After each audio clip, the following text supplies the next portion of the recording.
आइए देखें N butane का कन्फॉर्मेशनल एनालिसिस हम कैसे कर सकते हैं। यहाँ दिखाया गया है कि ये जो एन ब्यूटेन का स्ट्रक्चर है जिसमें 4 कार्बन एटम्स जो नंबर्स दिए गए हैं 1, 2, 3 और 4 ये नंबर्स हैं।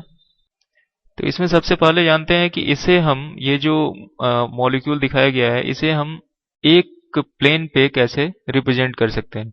ये जो रिप्रेजेंटेशन का तरीका है ये कहलाता है Newman's projection formula. Newman's projection फॉर्मूले में हम ये लेते हैं, ये हम ले लें सेकंड कार्बन एटम और ये third carbon atom.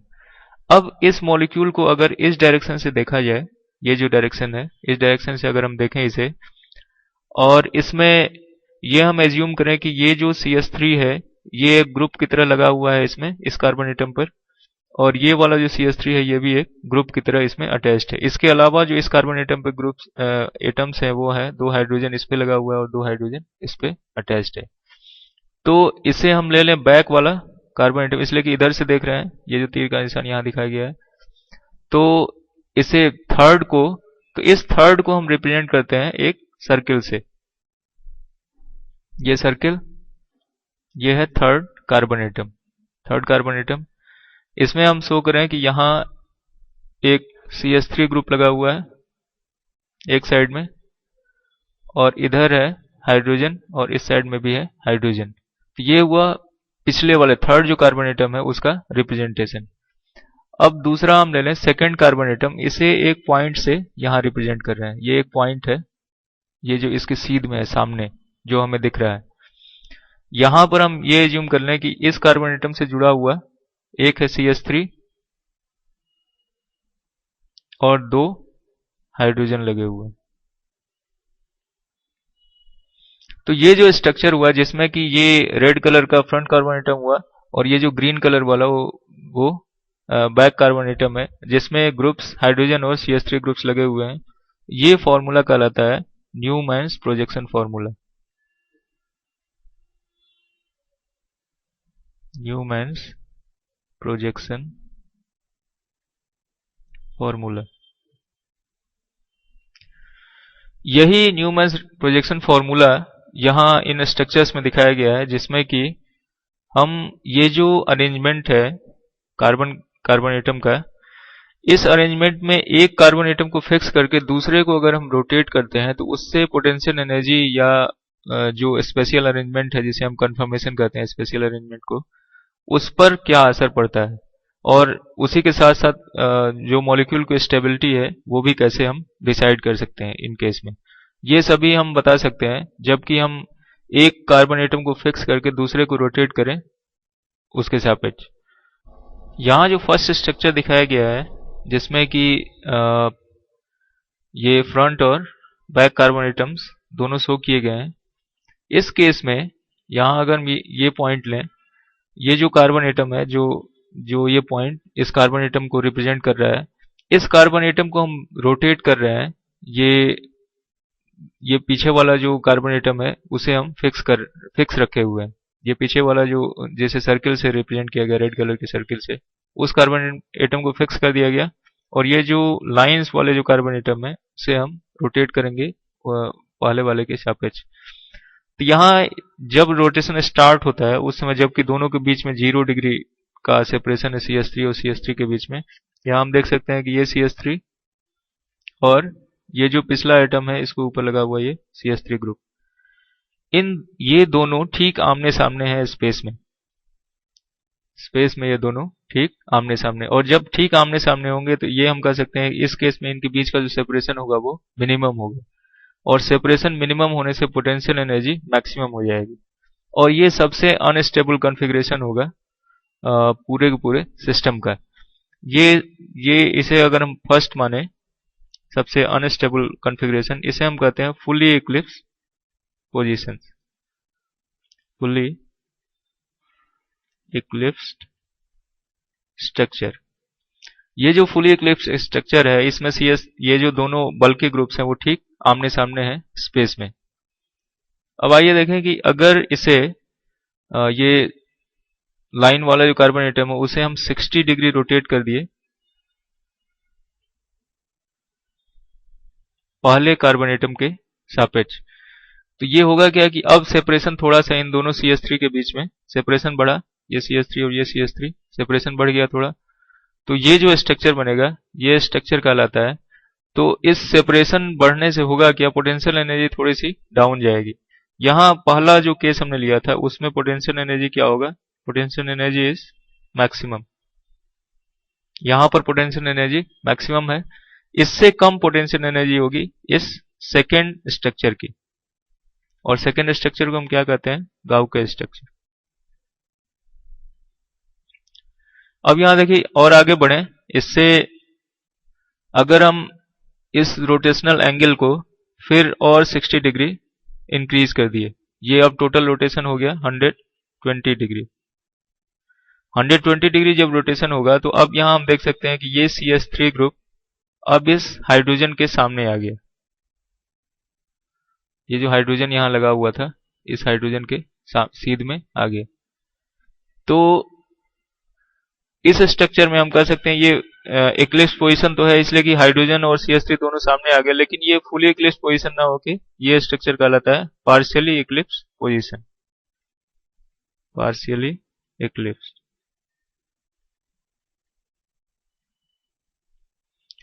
Partially Eclipse position के केस में CH3 और हाइड्रोजन ये दोनों स्पेस में एक दूसरे के आमने सामने रहते हैं। ये हुआ थर्ड स्ट्रक्चर।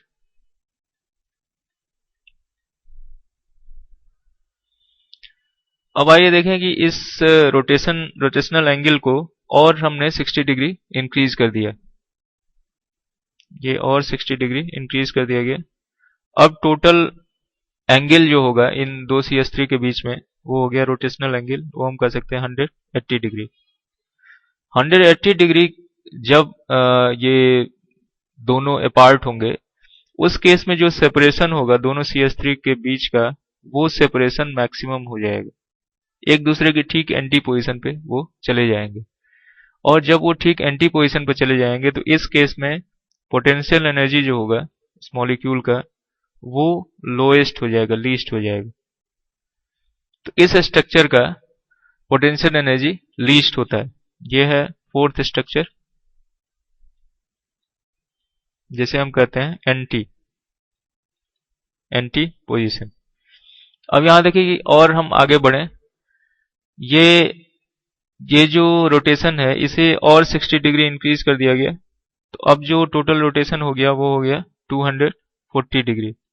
240 डिग्री रोटेशन के बाद हम ये देख सकते हैं कि यहाँ ये जो CH3 ग्रुप है ये जो हाइड्रोजन लगा हुआ था सेकेंड कार्बन एटम में इस हाइड्रोजन की सीध में आ गया। ये लगभग सेम उसी तरह का स्ट्रक्चर है जैसा कि ये था थर्ड।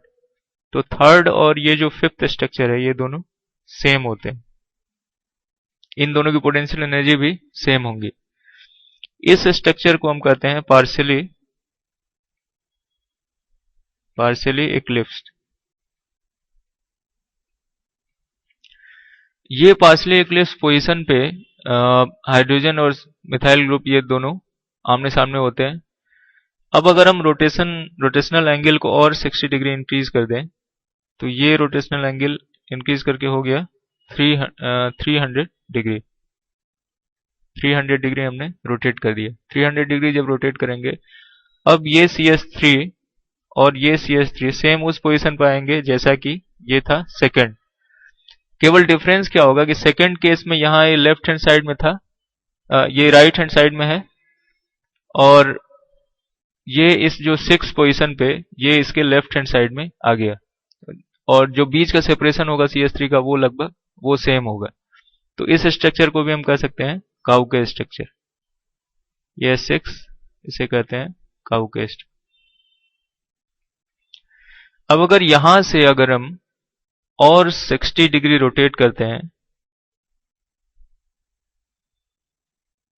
तो यहां हम देख सकते हैं कि और अगर 60 डिग्री इसे हम रोटेट कर दें तो ये फिर अपने ओरिजिनल पोजीशन पे चला जाएगा जो कि कौन सा था, फुली इक्लिप्स स्ट्रक्चर।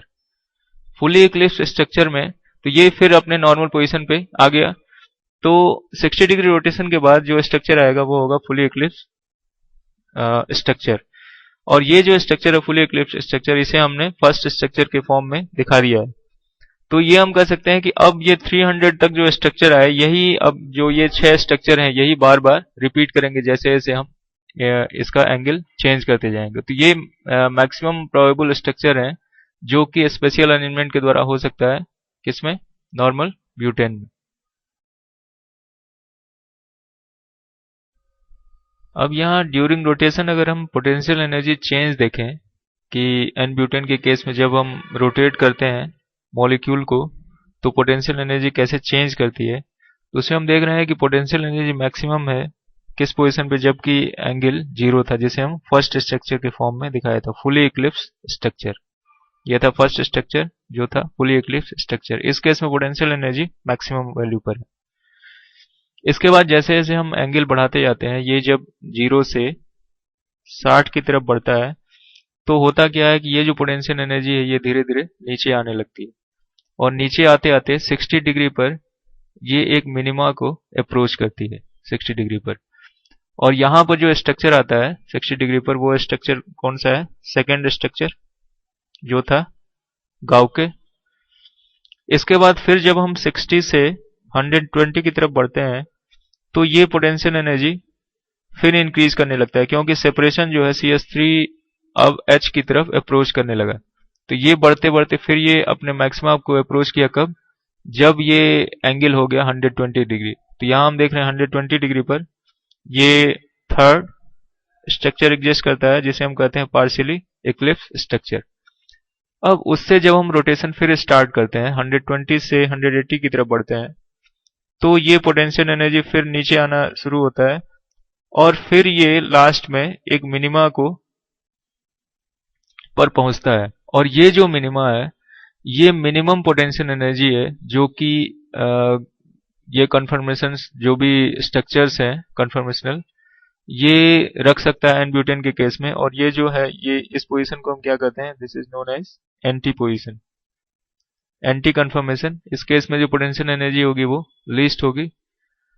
अब फिर जैसे जैसे हम ये एंगल बढ़ता है 180 से 240 की ओर, तो ये जो पोटेंशियल एनर्जी है ये फिर इंक्रीज करने लगती है, और इंक्रीज करते करते ये फिर मैक्सिमा को अप्रोच करता है। और ये जो मैक्सिमम है यहाँ, ये मैक्सिमम किस स्ट्रक्चर को शो कर रहा है?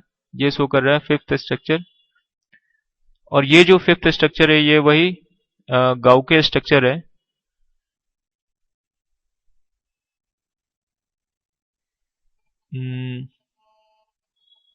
हाँ सॉरी, ये जो फिफ्थ स्ट्रक्चर है ये है पार्शियली इक्लिप्स स्ट्रक्चर। अब यहां से जब रोटेशनल एंगल फिर 240 से 300 की तरफ जाता है, ये जब और रोटेट करते हैं, तब ये पोटेंशियल एनर्जी फिर मिनिमा की तरफ जाने लगता है, और मिनिमम होते होते 300 पर ये फिर एक मिनिमा को अप्रोच करता है। ये जो मिनिमा होगा ये भी ये गाउके को शो करेगा, सिक्स स्ट्रक्चर। और हमें बताया कि इसके बाद जब हम इस 300 से 360 की तरफ जाते हैं तो फिर ये अपने जो स्टार्टिंग पोजीशन था, जो फुली इक्लिप्स पोजीशन, वहां पर अप्रोच कर जाता है जहां पर पोटेंशियल एनर्जी मैक्सिमम होती है। तो ये हम जैसे जैसे एंगल्स चेंज करते हैं वैसे वैसे जो मॉलिक्यूल का पोटेंशियल वो है एनर्जी है वो बढ़ता घटता रहता है। अब यहां पर हम ये देख सकते हैं कि जिस केस में पोटेंशियल एनर्जी मिनिमम होगी वो सबसे मोस्ट स्टेबल होगा। तो ये जो फोर्थ है ये मोस्ट स्टेबल है, और ये दोनों उससे थोड़े कम स्टेबल होंगे, सेकेंड और सिक्स स्ट्रक्चर। इन दोनों केसेज में जो पोटेंशियल एनर्जी है वो लगभग सेम है। इसके बाद अगर हम ऊपर देखें, ये जो थर्ड है और फिफ्थ है ये उससे कम स्टेबल होंगे, और इन दोनों की जो स्टेबिलिटी होगी वो सेम नेचर की होगी, थर्ड और फिफ्थ की। जबकि ये जो फर्स्ट है ये सबसे लीस्ट स्टेबल होगा, क्योंकि यहां पर पोटेंशियल एनर्जी मैक्सिमम है।